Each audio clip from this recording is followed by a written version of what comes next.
الخزاعی، وہ بھی سفر میں گزر رہے تھے تو انہوں نے بھی قافلے کو دیکھا تھا۔ اللہ کے رسول صلی اللہ علیہ وسلم کو نعیم ابن مسعود سے یہ اطلاع ملی کہ یہ لوگ ٹھہرے ہوئے ہیں اور مشورہ کر رہے ہیں کہ ہم پلٹ کر پھر مدینہ منورہ پر حملہ کریں، اور ان دشمنوں کی رائے یہ ہے کہ چونکہ مسلمان زخمی ہیں، کمزور ہے، پریشان ہے، لہذا ابھی جلدی حملہ کر کر چھٹی کر دی جائے، اثر نو فریش ہو جائیں گے، طاقتور ہو جائیں گے تو دوبارہ حملہ مشکل ہوگا۔ یہ مشورہ ہو رہا ہے کہ جیسے میں نے عرض کیا نعیم ابن مسعود انہوں نے اطلاع اور یہ کہا کہ دوبارہ یہ آنے والے ہیں اور مدینہ منورہ پر حملہ کرنے والے ہیں۔ اب انہوں نے جیسے ہی مدینہ منورہ کی یہ اطلاع دی تو بس منافقین کے تو ہاتھ ایک پروپیگنڈا لگا کہ آپ تو ختم ہو گئے مسلمان، آپ نہیں بچیں گے۔ ادھر اللہ کے رسول صلی اللہ علیہ وسلم پر وحی آئی کہ آپ انہی لوگوں کو جو کل جنگ میں شامل تھے لے کر روانہ ہوتا ہے۔ اللہ کے رسول صلی اللہ علیہ وسلم نے اعلان فرمایا، شرط لگا دی وہی لوگ میرے ساتھ چلیں گے جو کل جنگ میں شامل تھے، نئے چہرے میں نہیں ملا۔ اعلان فرمایا اللہ کے رسول صلی اللہ علیہ وسلم نے۔ اور اس وقت آپ سوچئے کہ رات لوٹے ہوئے تھے، تھکے ہوئے تھے، زخمی تھے، اور پھر سب سے بڑی بات یہ ہے کہ دشمن کا روپ اتنا بڑا ہوتا ہے کہ اتنا بڑا لشکر دوبارہ آ رہا ہے، لیکن اللہ کے رسول صلی اللہ علیہ وسلم کے اعلان پر پھر وہی تمام حضرات کھڑے ہو گئے جو کل جنگ میں شامل تھے، غزوہ احد میں شامل تھے۔ 70 لوگ تھے جو مدینہ منورہ سے روانہ ہو گئے۔ الذین استجابوا للہ والرسول من بعد ما اصابهم القرح، جن لوگوں نے لبیک کہا، استجابہ یعنی جواب دیا، بات سن لی، بات مان لی، اللہ کی بھی اور رسول کی بھی، کیونکہ اللہ کے رسول صلی اللہ علیہ وسلم کا یہ فرمانا کہ پھر تم کو روانہ ہونا ہے اور انہیں کو نکلنا ہے جو کل شامل تھے، یہ دراصل اللہ کی جانب سے حکم تھا۔ اسی لیے اللہ تعالیٰ نے فرمایا کہ الذین استجابوا للہ والرسول، جنہوں نے بات مان لی اللہ کی اور اس کے رسول کی، من بعد ما اصابهم القرح، جبکہ وہ زخموں سے چور تھے، زخموں سے وہ چور تھے، ان کا چلنا مشکل ہو رہا تھا۔ بعض صحابہ کا عالم یہ تھا، روایتوں میں آتا ہے کہ جنگ پر جا رہے ہیں لیکن سہارے سے چل رہے ہیں، پیر زخمی ہے، ہاتھ زخمی ہے، لیکن چلتے چلے گئے پورے اعتماد کے ساتھ، اطاعت فرما برداری کی۔ وہ مثال صحابہ نے پیش کی جس کی تاریخ میں نظیر نہیں ملتی کہ زخمی جسموں کے ساتھ اللہ کے رسول صلی اللہ علیہ وسلم کے ساتھ روانہ ہوئے۔ للذین احسنوا منہم، یہ وہ لوگ ہیں جو حسن و خوبی اطاعت کرنے والے، احسان کی صفت ہے ان کے اندر، یہ بہت عمدگی کے ساتھ اللہ کے دین کو بجا لانے والے ہیں۔ واتقوا، اور اہل تقویٰ ہے، ان کے اندر تقویٰ ہے، احتیاط ہے، نافرمانی سے بچتے ہیں۔ تو ایسے ہی لوگوں کے لیے فرمایا للذین احسنوا منہم واتقوا اجر عظیم، عظیم الشان اجر ہے اللہ تعالیٰ کے پاس۔ ان کا عالم یہ کہ ایک تو جسم زخموں سے چور، ابھی میں نے عرض کیا، دوسری بات یہ الذین قال لهم الناس ان الناس قد جمعوا لكم، کہ کہنے والوں نے ان لوگوں سے کہنا شروع کر دیا تھا کہ بہت سارے لوگ جمع ہو گئے، قد جمعوا لكم، تمہارے خلاف لشکر آ رہا ہے، فخشوهم، اور ڈرانا شروع کر دیا، کہاں جا رہے ہو، کل ہی تو پیٹ کر آئے، کتنے لوگ گھر میں زخمی پڑے، کتنی میجر بیگوں کفن پڑی ہوئی ہے، اور پھر ان کے چلے جانے لگے۔ یہ منافقین تھے جو پروپیگنڈا کر رہے تھے، لیکن ان اہل ایمان صحابہ کا عالم یہ ہوا فزادہم ایمانا، ان کے ایمان میں اضافہ ہوتا چلا گیا، ان کو یقین ہو گیا کہ اللہ تعالیٰ ہی ہماری مدد کرے گا، کیونکہ اس نے حکم دیا ہے نکلنے کا، لہذا ہم نکلیں گے۔ وقالوا حسبنا اللہ ونعم الوکیل، اور انہوں نے کہا کہ ہمارے لیے اللہ تعالیٰ ہی کافی ہے, وہی سب سے اچھا کام بنانے والا ہے. تمہاری مدد کی ضرورت نہیں, تمہارے مشوروں کی ضرورت نہیں. پورے اعتماد کے ساتھ نکلتے چلے.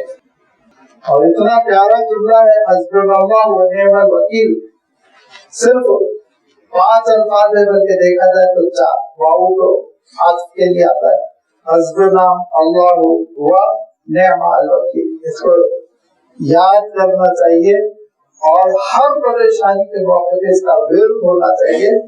اللہ کے رسول صلی اللہ علیہ وسلم فرماتے تھے کہ حضرت ابراہیم علیہ السلام و تسلیم نے عین مصیبت کے وقت اس کو کہا تو اللہ تعالیٰ نے حالات تبدیل فرما دیے. جب آگ میں ڈالا جانے لگا تو حضرت ابراہیم کی زبان پہ یہی تھا حسبنا اللہ و نعم الوکیل. اور فرمایا جب سب سے بڑی مصیبت پہ میں تھا کہ زخمی لوگوں کو دوبارہ لے کر میں جا رہا تھا جنگ لڑنے کے لیے, تو میری زبان پہ بھی یہی تھا حسبنا اللہ و نعم الوکیل. جب حالات سے پریشان ہو, ڈس اپوائنٹڈ ہو, ڈپریشن میں جانے کی آج کل بہت بات ہوتی ہے, میں ڈپریشن میں جا رہا ہوں, وہ ڈپریشن میں جا رہے ہیں, کوئی ضرورت نہیں ہے. اللہ کے سپرد اپنے آپ کو کیجئے, یہ سمجھ لیجئے کہ فیصلہ بس اللہ کا نافذ ہوتا ہے, کسی کا نہیں. اور پھر دعا کا اہتمام, حسبنا اللہ و نعم الوکیل چھوٹا سا جملہ ہے, یاد کر رکھیے. جب کبھی پریشانیوں سے آپ کا سامنا ہو رہا ہو, اس کا خوب ورد کیجئے. کوئی ضروری نہیں کہ میں آپ کو بتاؤں اتنے مرتبہ پڑھیے, اس فگر میں پڑھیے, اس عادت میں پڑھیے. پڑھتے رہیے, انشاءاللہ اللہ تعالیٰ کی مدد ہوگی جس طرح ان صحابہ کی مدد ہوئی. اور دیکھیے اب ادھر 3000 کا لشکر مشورہ کر رہا ہے کہ دوبارہ لوٹ کر حملہ کرنا چاہیے. ادھر صرف 70, بخاری شریف کی حدیث ہے, سب اور 70 ہے, باقی سب تو زخمی ہے, پریشان حال ہے, رونا دھونا لگا ہوا ہے. یہ 70 صحابہ کی جماعت چل رہی ہے اور چلتے چلتے قریب قریب مدینہ منورہ سے 12-13 کلومیٹر دور پہنچ گئے, جس مقام کا نام تھا حمراء الاسد. حمراء الاسد نامی مقام پر پہنچ گئے. وہاں پہنچنے کے بعد پڑاؤ ڈالا, رکے کہ دیکھیں کیا کرتے ہیں مشرکین مکہ. اس وقت میں نے جیسے ابھی یہ عرض کیا کہ ابو معبد الخزاعی قبیلہ خزاع کے ایک فرد تھے جو اللہ کے رسول صلی اللہ علیہ وسلم سے بہت تعلق رکھتے تھے. وہ گزر رہے تھے اور انہوں نے دیکھا کہ پورا ابو سفیان اور ان کے ساتھ پورا قافلہ رکا ہوا ہے, دوبارہ حملہ کرنے کی مدینہ منورہ پر سوچ رہے ہیں. تو انہوں نے ایک تدبیر اپنائی, اور یہ تدبیر اس کی بڑی حکمتیں ہیں, اس کو سمجھنا چاہیے. انہوں نے ابو سفیان سے کہا کہ کہاں لوٹ کے جا رہے ہو؟ فریش لشکر لے کر نکل چکے ہیں, حمراء الاسد میں ٹھہرے ہوئے ہیں. آپ صلی اللہ علیہ وسلم جھوٹ نہیں ہے, دیکھا جائے تو جو بھی لے کے پوچھی, اللہ کے رسول صلی اللہ علیہ وسلم نکلے ہوئے تھے. زبردست لشکر, فریش, سب تازہ دم نکل کے قوت آ گئی مسلمانوں کی. حمراء الاسد تک پہنچے ہوئے ہیں اور چونکہ کل 70 شہید ہوئے, اس لیے بہت غصے میں ہے, ایموشنل, ٹکڑے ٹکڑے کر دیں گے تم لوگوں کے. اللہ تعالیٰ نے مشرکین مکہ کے دلوں میں وہ روب ڈالا کہ پھر وہاں سے پلٹے تو سیدھے مکہ مکرمہ جا کر انہوں نے سانس لی, واپس آنے کی ہمت نہیں کی. ادھر اللہ کے رسول صلی اللہ علیہ وسلم حمراء الاسد پہ رکے ہوئے, ٹھہرے ہوئے, انتظار کر رہے ہیں. اطلاع مل گئی کہ ابو سفیان تو اپنے قافلے کو لے کر بھاگ گئے, چلے گئے. تو اللہ کے رسول صلی اللہ علیہ وسلم نے راحت محسوس فرمائی اور واپس چلنے کے لیے اللہ کے رسول صلی اللہ علیہ وسلم نے اشارہ کیا. واپسی کی تیاری ہو رہی تھی کہ دوسری طرف سے ایک تجارت کرنے والا قافلہ آیا اور وہ قافلہ ملاقات ہوئی. مدینہ منورہ قافلہ نہیں جانا چاہتا تھا کہ یہاں جانا چاہتا تھا, لیکن صحابہ نے ان سے تجارتی معاملہ کر کر مدینہ منورہ میں جن چیزوں کی ضرورت تھی وہ ساری چیزیں خرید لی. یہ دوہری مدد کی اللہ تعالیٰ کی. من اللہ, تو یہ لوٹ پڑے کون؟ صحابہ اللہ کے رسول صلی اللہ علیہ وسلم کے ساتھ جو نکلے ہوئے تھے, یہ سب لوٹ پڑے اللہ کی نعمت سے مالا مال ہو کر کہ اللہ تعالیٰ نے نصرت دی دشمن کے دل میں، روک ڈالا، دشمن لوٹ کے آنے والا وہ بھاگ گیا، غائب ہو گیا، اور وہ فضل اور اللہ کا فضل بھی ملا۔ عام طور پر نفع بخش تجارت کے لیے اللہ تعالیٰ نے لفظ فضل قرآن پاک میں ارشاد فرمایا۔ سورۃ الجمعہ میں آپ دیکھیں گے اللہ تعالیٰ ارشاد فرمایا فَإِذَا قُضِيَتِ الصَّلَاةُ فَانتَشِرُوا فِي الْأَرْضِ وَابْتَغُوا مِن فَضْلِ اللَّهِ حلال آمدنی، محنت کی آمدنی، یہ اللہ کا ایک فضل ہوتا ہے، بہت بڑی چیز ہوتی ہے۔ یہ بھی ایک عبادت ہے، عمل صالح ہے، ایک نیکی ہے۔ اللہ تعالیٰ کا دین ایسا پیارا اور جامع ہے کہ جو بندہ مومن وہ اللہ تعالیٰ کے دین کی روشنی میں، شریعت کی روشنی میں ملازمت کرتا ہے، تجارت کرتا ہے، محنت کرتا ہے، کماتا ہے، جو بھی کرتا ہے وہ ایک عبادت ہی ہوتی ہے، عمل صالح سے اجر ملتا ہے۔ لہذا اللہ تعالیٰ نے کسب حلال کو، حلال آمدنی کی کوشش کرنے کو فضل قرار دیا۔ وہاں پہ بھی اور بھی دوسرے مقامات ہیں، یہاں بھی فرمایا فَقَلَبُوا بِنِعْمَةٍ مِّنَ اللَّهِ، اللہ کی نعمت لے کر لوٹے، وہ فضلین اور اللہ کا فضل لے کر لوٹے کہ اللہ تعالیٰ نے ان کو تجارت کا بھی موقع دے دیا۔ لَمْ يَمْسَسْهُمْ سُوءٌ، ذرہ برابر بھی تکلیف چھو کر نہیں گئی ان کو، ایک آدمی بھی نہیں آیا لڑنے بھیڑنے کے لیے، پیر میں کانٹا بھی نہیں چبھا، ایک قربانی تھی، ایک قربانی تھی، بس قربانی کے لیے وہ کھڑے ہو گئے، اللہ تعالیٰ نے حالات بدل دیے۔ وَاتَّبَعُوا رِضْوَانَ اللَّهِ، اور انہوں نے اللہ کی رضامندی کو تلاش کیا، اللہ تعالیٰ کی خوشنودی کے لیے وہ چل پڑے تھے، ان کا جذبہ کیا تھا کہ اللہ راضی ہو جائے۔ وَاللَّهُ ذُو فَضْلٍ عَظِيمٍ، اور اللہ تعالیٰ بے انتہا فضل والا ہے، بہت فضل فرماتا ہے، کرم فرماتا ہے، اس کے خزانے میں کمی نہیں، خوب عنایت فرماتا ہے۔ ضرورت ہوتی ہے کہ ہم آگے بڑھیں، ہاتھ پہ ہاتھ رکھ کر گھر میں بیٹھے رہیں گے، اس کے بعد کہیں گے کہ سارا اللہ تعالیٰ کا فضل میرے گھر میں سمٹ کے آ جائے، پھر بھی اللہ تعالیٰ کی یہ شان ہے کہ کچھ نہ کچھ آ ہی جاتا ہے۔ لیکن یاد رکھیے بندے مومن کا عالم یہ ہے کہ وہ مجاہد ہوتا ہے، جدوجہد کرتا ہے، محنت کرتا ہے۔ وَلَيْسَ لِلْإِنسَانِ إِلَّا مَا سَعَىٰ، اگر ہم بیج نہیں بوئیں گے، پانی نہیں دیں گے، درختوں کی حفاظت نہیں کریں گے تو پھل کہاں سے ملے گا؟ غلہ حاصل کرنے، فصل حاصل کرنے کے لیے، پھل حاصل کرنے کے لیے یہ محنتیں کرنی پڑتی ہیں، اس کے بعد اللہ تعالیٰ کے فضل کو تلاش کرو۔ لہٰذا فرما دیکھو بہت عنایت فرماتا ہے، اس کے خزانے میں کبھی نہیں، واللہ ذو فضل عظیم، وہ بہت عظیم الشان فضل والا ہے۔ یہ تو اللہ تعالیٰ کا فضل ہے، اس کی برکت ہے، اس کی رحمت ہے، اس کی نعمت ہے، اطاعت رسول کی وجہ سے اللہ تعالیٰ عنایت فرما رہا ہے۔ دوسری جانب انما ذلکم الشیطان یخوف اولیاءہ، دیکھو یہ شیطان ہے جو اپنے ساتھیوں کو ڈراتا رہتا ہے، دشمن آ رہا ہے ایس میس کر دے گا، نیشنلٹی کو چیلنج کر دیا جائے گا، رہیں گے نہیں، جیلوں میں ڈال دیے جائیں گے، یہ شیطان ہے اپنے چیلوں کو ڈراتا ہے۔ بندے مومن نہیں ڈرتے، مومن نہیں ڈرتا ہے، مومن کے سامنے دو ہی چیزیں ہیں، یا تو وہ شہید ہے یا غازی ہے، تیسری چیز ہے ہی نہیں، یا تو وہ اللہ تعالیٰ کی راہ میں شہید ہوگا یا پھر مجاہدانہ زندگی بسر کرے گا، جدوجہد کرے گا، وہ محنت کے ساتھ، ہمت کے ساتھ، استقلال کے ساتھ، ثابت قدمی کے ساتھ میدان میں ڈٹ جاتا ہے، پریشانیوں سے شکست کھا کر گھروں میں منہ چھپانے والا مومن نہیں ہوتا۔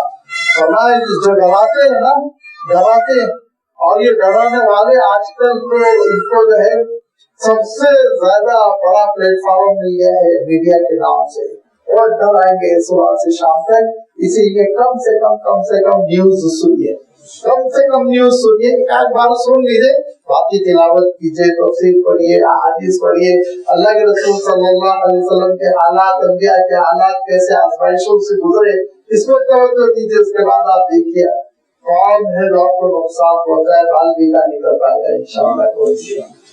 لہذا فرمایا نبی شیطان انما ذالکم الشیطان یخوف اولیاءہ، اللہ تعالیٰ ارشاد فرما رہا ہے مومنوں پہ اس کا اثر نہیں ہوتا، کس کو ڈرانے میں کامیاب ہوتا ہے؟ اپنے چیلوں کو، اولیاء کو، اپنے ساتھیوں کو، اپنے حمایتیوں کو ڈرا لیتا ہے، جو اس کے مسلک پر ہے، جو اس کے ہم مشرب ہے، جو اس کے مزاج کے حامل ہے وہ ڈرتے ہیں، دل کانپتا رہتا ہے، کانپتا رہتا ہے۔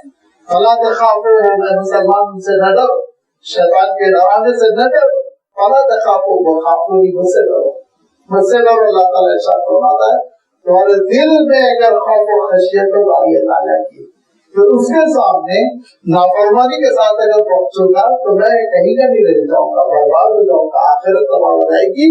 جب یہ سینس آئے گا، تصور آئے گا، تو تقویٰ پیدا ہوگا۔ یہ تقویٰ مطلب ہے فرمایا وہ خافونی ان کنتم مؤمنین، اگر تم ایمان والے ہو تو میرا ہی خوف ہونا چاہیے، اور کسی کا خوف نہیں ہونا چاہیے۔ خوف اللہ تعالیٰ کا خوف ہونا چاہیے۔ یاد رکھیے اس معنوں میں اللہ تعالیٰ کا خوف کہ وہ قادر مطلق ہے، پکڑ کر سکتا ہے، سزا دے سکتا ہے، ہمیشہ یہ سمجھ کر کہ وہ بس معاف کرنے والا ہے، وہ ارحم الراحمین ہے، رحمتیں ہی کرتا ہے، عفو درگزری کرتا ہے، لہذا معاف کر دے گا، معاف نہیں۔ جب اللہ تعالیٰ کو جلال آتا ہے تو پکڑ بھی بہت اللہ تعالیٰ سخت فرماتا ہے۔ یہ خوف ہمیشہ دل میں ہونا چاہیے۔ اللہ کے رسول صلی اللہ علیہ وسلم کو اطلاع ملی کہ ایک صحابی بڑے بیمار ہیں اور ان کا عالم یہ ہے کہ ذرا بچنے کی توقع نہیں ہے، تو اللہ کے رسول صلی اللہ علیہ وسلم عیادت کے لیے تشریف لے گئے، اور اللہ کے رسول صلی اللہ علیہ وسلم نے ملاحظہ فرمایا کہ واقعی مرض سنگین ہے، حالانکہ وہ نوجوان تھے، مرض سنگین ہے۔ تو اللہ کے رسول صلی اللہ علیہ وسلم نے بڑی محبت سے گفتگو فرمائی، شفقت کے ساتھ، اور فرمایا دیکھو کیسا تجد، کیسا اپنے آپ کو کیسے پا رہے ہو، کیا ہے؟ تو انہوں نے کہا کہ ایک طرف تو اللہ کی رحمتوں سے امید ہے، دوسری طرف اللہ تعالیٰ کا خوف بھی ہے۔ تو آپ صلی اللہ علیہ وسلم نے فرمایا اگر یہ کیفیت ہے تو تمہاری جنت ہے، تمہاری جنت ہے، کیونکہ مومن اللہ کی رحمتوں سے مایوس بھی نہیں ہوتا، امیدیں لگائے بیٹھتا ہے، اور بے خوف بے محابہ ہو کر اللہ کی نافرمانی کو بھی نہیں اترتا، اس کے دل میں اللہ تعالیٰ کا خوف بھی ہوتا ہے۔ ایمان یہ ہے کہ خوف اور امید کے درمیان ہو۔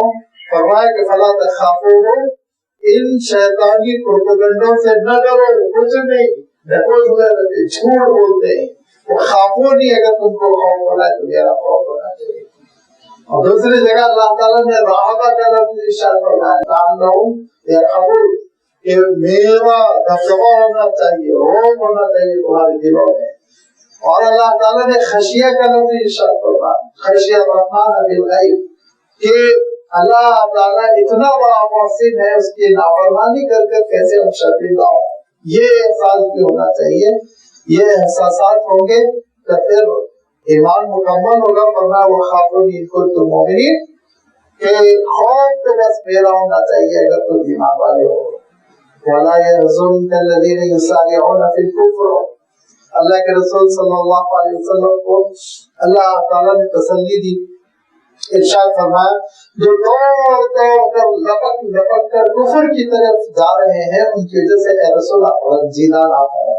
آپ سوچئے کہ اللہ کے رسول صلی اللہ علیہ وسلم کے زمانے میں دنیا کے سستے سودے کے لیے لوگ کفر کی طرف لپک کر جا رہے ہیں، وہی منافقین بنے، انہیں کو منافق کہا جاتا ہے کہ تھوڑے سے فائدے کے لیے، چند ٹکوں کے لیے تھوڑا سا غلبہ دیکھا مشرکین مکہ کا، رسول کے ساتھ ہو گئے، تھوڑی سی کامیابی کی امید ہے، کچھ پیسے ویسے ملیں گے، کا تھوڑا ملے گا، مسلمانوں کے ساتھ ہو رہے۔ یہ کیفیت نہیں ہونی چاہیے، استقامت دین پر ثابت قدمی، کہ نفع ہو نقصان ہو ہم تو بس اللہ تعالیٰ کے دین پر رہیں گے۔ وَلَا يَحْزُنكَ الَّذِينَ يُسَارِعُونَ فِي الْكُفْرِ، کفر کی طرف لپکنے والوں کے رویے سے اے رسول آپ غمزدہ نہ ہو، حزن نہ ہو آپ کو۔ کہ اللہ کے رسول صلی اللہ علیہ وسلم کو یہ تکلیف ہوتی تھی کہ میں ان کے درمیان ان کو سمجھا رہا ہوں، راہ راست پر لا رہا ہوں، ان کا عالم یہ موقع ملتے ہی یہ کفر کی طرف جاتے ہیں۔